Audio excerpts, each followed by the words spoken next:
जब छल सत्य पर भारी पड़ने लगा, जब एक मां अपमान के बोझ तले टूटने लगी, तब प्रकृति ने स्वयं एक प्रलय को जन्म दिया, जिसकी आहट से देवता भी विचलित हो उठे। यह कैसी शक्ति है जो स्वर्ग के आकाश को भी कंपा रही है, जिसकी एक पंख फड़फड़ाहट ने देवताओं को भी कंपा दिया।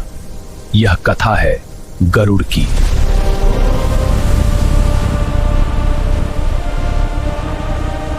महर्षि कश्यप ऋषियों के राजा, उनके आश्रम में उनकी दो पत्नियां विंता और कद्रू। मांगो, तुम दोनों क्या वर चाहती हो? स्वामी, मैं 1000 पुत्रों की मां बनना चाहती हूँ। मुझे 1000 पुत्र नहीं चाहिए स्वामी, मुझे केवल 2 चाहिए, पर वे इतने शक्तिशाली हों कि हजारों भी उनका सामना न कर सके। तथास्तु। वरदान फलित हुआ, लेकिन समय ने अपना खेल खेला। समय बीता और वरदान का फल प्रकट हुआ, लेकिन नियति को कुछ और ही मंजूर था। कद्रू के 1000 नाग पुत्र जन्मे, पर विनता अब भी प्रतीक्षा में थी। काफी समय बीत जाने पर विनाता ने अधीर होकर एक अंडे को फोड़ दिया। मां, मेरा नाम अरुण है। आपकी अधीरता ने मुझे अधूरा बना दिया। अब मैं सूर्य का सारथी बनूंगा, लेकिन आपको दास्ता भोगनी पड़ेगी, पर मेरा छोटा भाई ही आपको उससे मुक्ति दिलाएगा। वही अरुण आगे चलकर सूर्य देव का सारथी बना। अरुण आकाश में विलीन हो गया और विंता के दिल में एक नया दर्द जागा। दूसरे अंडे में अब भी कोई हलचल नहीं थी, था तो बस इंतजार। देख विंता, उसकी पूंछ काली है। नहीं, वह पूर्ण सफेद है। तो शर्त लगा लेते हैं, जो हारे वो दूसरे की दासी बने। मंजूर है।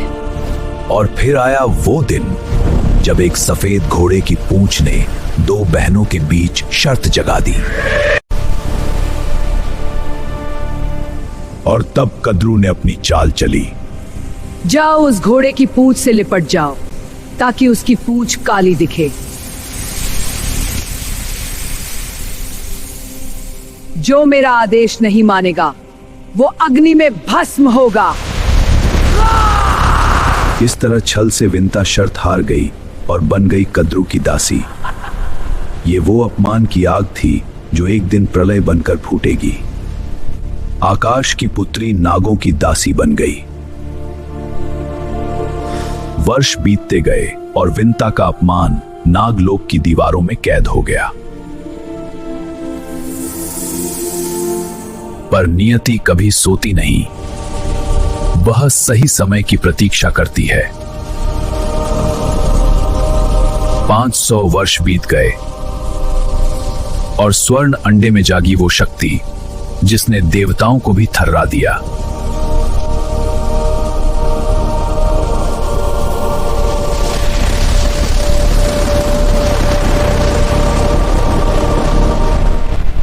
और जब वह क्षण आया तो प्रकृति स्वयं उसके स्वागत में गरज उठी।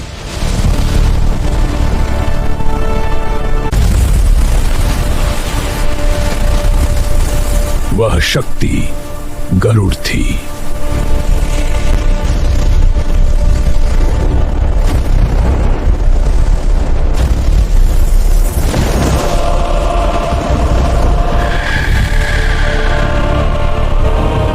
आकाश का सम्राट, पक्षियों का राजा, मां का उद्धारक गरुड़।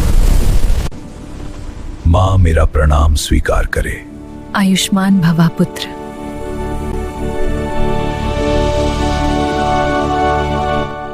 समय के साथ गरुड़ की शक्ति भी आकाश की तरह विस्तृत होती गई।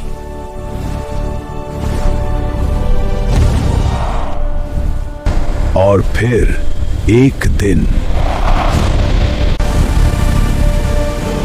वह क्षण आ पहुंचा जब पुत्र के लिए मां का अपमान सहना असंभव हो गया। आप इनके सामने क्यों झुकती हैं? आपका ये अपमान मुझसे सहन नहीं होता। एक शर्त हारने के कारण मैं अपनी ही बहन कद्रू और नागों की दासी बन गई हूं। वचनबद्ध हूं मैं पुत्र।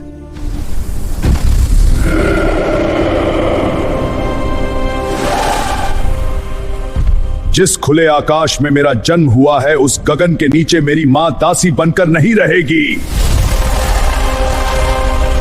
मेरी मां को मुक्त करो। यदि स्वर्ग से अमृत ले आओ तो विनता मुक्त होगी।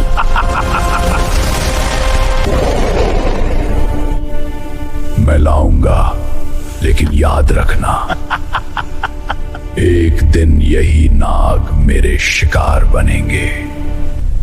मैं गरुड़, विनता का पुत्र, प्रण लेता हूं, स्वर्ग से अमृत लेकर ही लौटूंगा, चाहे स्वयं देवताओं से ही क्यों न टकराना पड़े।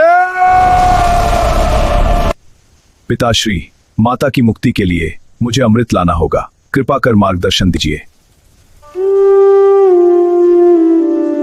अमृत देवताओं की कठोर रक्षा में है। मार्ग कठिन है, पर यदि उद्देश्य धर्म का हो तो कोई भी शक्ति मार्ग नहीं रोक सकेगी। अमृत जिस सरोवर में है, वहां तक की यात्रा लंबी है। मार्ग में समुद्र तट पर निषादों की बस्तियां मिलेंगी। वे पतित हैं, असुरों सा उनका आचरण है। भूख लगे तो उन्हें भक्षण कर लेना, और यदि उससे भी तुम्हारी भूख शांत न हो तो उस सरोवर में एक विशाल कछुआ है, और वन में एक महाभयंकर हाथी। दोनों क्रूर और आसुरी हैं। आवश्यक हो तो उन्हें भी भक्षण कर लेना। पिताश्री, आज्ञा दीजिए।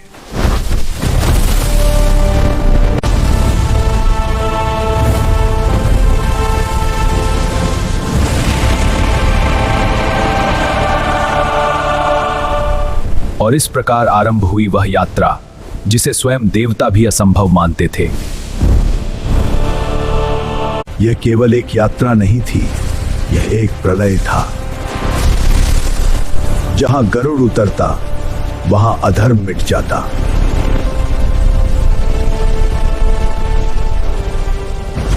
अब गरुड़ अजेय बन चुका था।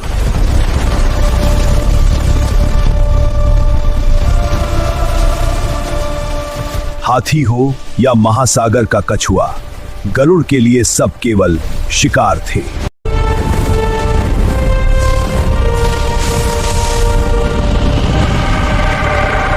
अंततः स्वर्ग का मार्ग सामने था, और गरुड़, विनता का पुत्र, आकाश का सम्राट, वहां पहुंच चुका था।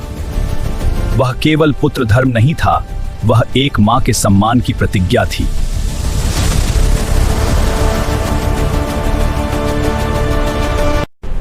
यह स्वर्ग है जहां केवल शक्ति नहीं, व्यवस्था का शासन है, और उस व्यवस्था की रक्षा में खड़ी थी देवताओं की संपूर्ण सेना। जिसे वे आहट समझ रहे थे, वह अब उनके सामने खड़ा था। मार्ग छोड़ दो, मैं युद्ध करने नहीं आया, पर अपनी प्रतिज्ञा से बंधा हूं।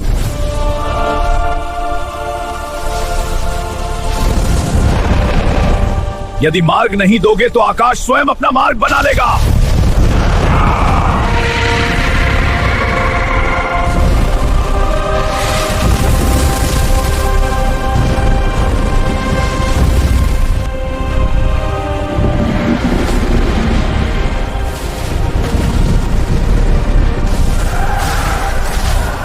यह युद्ध नहीं था, यह एक शक्ति की परीक्षा थी जिसे स्वर्ग ने पहले कभी नहीं देखा। अमृत तक पहुंचने से पहले अग्नि स्वयं प्रहरी बनकर खड़ी थी। पर हर शक्ति का अंत बल से नहीं होता, कुछ द्वार बुद्धि से खुलते हैं।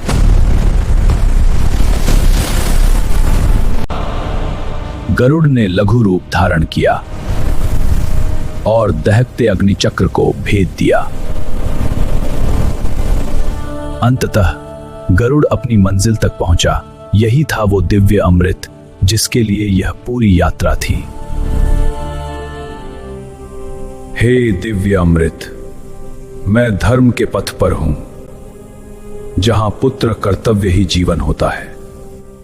यदि मेरा उद्देश्य सत्य है तो मेरे साथ चलो।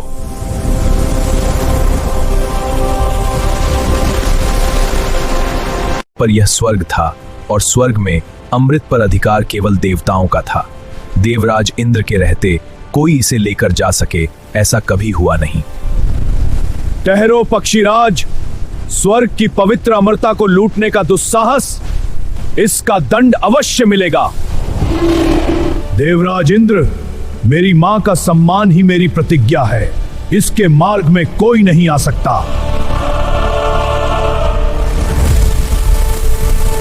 असंभव, मेरे वज्र के प्रहार से कोई बच जाए।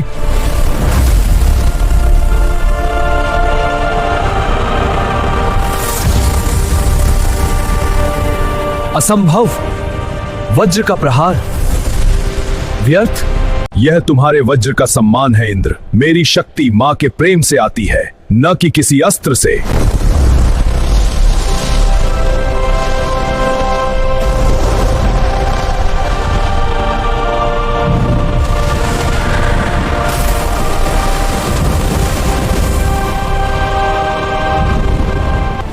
देव सेना टूट गई। गरुड़ की एक पंख फड़फड़ाहट ने स्वर्ग को कांपा दिया। अब देवराज इंद्र जान चुके थे, यह युद्ध का नहीं, संवाद का क्षण है। पक्षीराज, तुम्हारी वीरता ने स्वर्ग को भी मौन कर दिया है। यह अमृत मुझे सौंप दो और बदले में जो चाहो वर मांग लो। देवराज, यह अमृत मेरी मां के मान का प्रश्न है, इसे त्यागना मेरे वश में नहीं। तो फिर इसे ले जाओ, नागों को सौंप दो, पर उन्हें इसका स्पर्श भी न करने देना। उचित समय देखकर मैं इसे पुनः ले जाऊंगा। आज से नाग ही तुम्हारा भोजन होंगे। तथास्तु। उस दिन इंद्र भी समझ गए, मातृभक्ति की शक्ति किसी वज्र से भी अधिक प्रबल होती है। देवों ने उसे रोका नहीं, क्योंकि अब वह केवल शक्ति नहीं था, वह संकल्प बन चुका था। और वह लौट आया जहां से यह यात्रा शुरू हुई थी।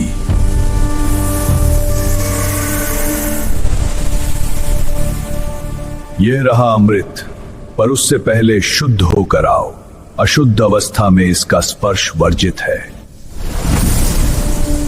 नागों, जाओ, शुद्ध होकर आओ। विंता, मैं तुम्हें तुम्हारे वचन से मुक्त करती हूं। मुझे तुम पर गर्व है पुत्र। उस दिन पुत्र धर्म की विजय हुई, पर छल का अंत अभी शेष था। उसी क्षण इंद्र प्रकट हुए और अमृत लुप्त हो चुका था। वहां अब केवल कुशा थी। लोभ ने उन्हें अमृत नहीं दिया, पर एक निशान दे दिया जो युगों तक रहेगा।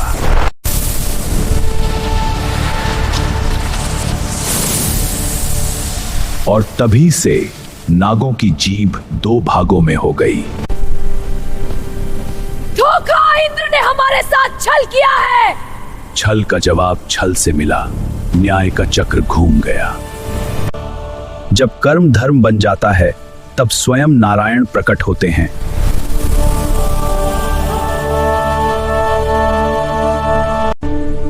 पक्षीराज, शक्ति अनेक के पास होती है, पर त्याग और मातृभक्ति देवताओं में भी दुर्लभ है। आज से तुम केवल आकाश के स्वामी नहीं, तुम मेरे वाहन हो। और उस दिन आकाश ने अपना सम्राट पाया, एक ऐसा सम्राट जो शक्ति से नहीं, धर्म से उड़ता है। यदि यह कथा आपके हृदय को स्पर्श करे तो अपना स्नेह दीजिए और ऐसे ही दिव्य कथाओं के लिए हमारे साथ जुड़े रहिए।